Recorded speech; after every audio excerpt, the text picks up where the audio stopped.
सामीन कराम अस्सलामु अलैकुम वरहमतुल्लाहि वबरकातुहू।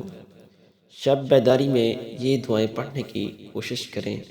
हज़रत मोहम्मद सल्लल्लाहु अलैहि वसल्लम ने फरमाया, जब आदमी रात को नींद से बेदार हो तो ये दुआएं पढ़े। तो आइए आप भी मेरे साथ ये दुआएं पढ़ लीजिए। बिस्मिल्लाहिर्रहमानिर्रहीम। لا إله إلا الله وحده لا شريك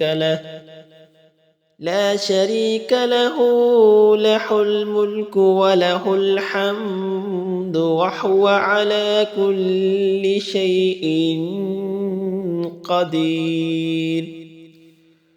الحمد لله وسبحان الله ولا إله إلا الله والله أكبر ولا حول ولا قوة إلا بالله.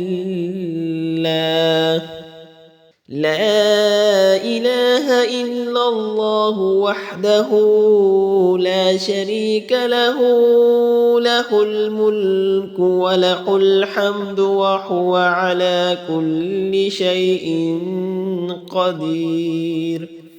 الحمد لله وسبحان الله ولا إله إلا الله والله أكبر ولا حول ولا قوة إلا بالله. अल्लाह ताला हमें अमल की तौफीक अता फरमाए। आमीन सुम्मा आमीन।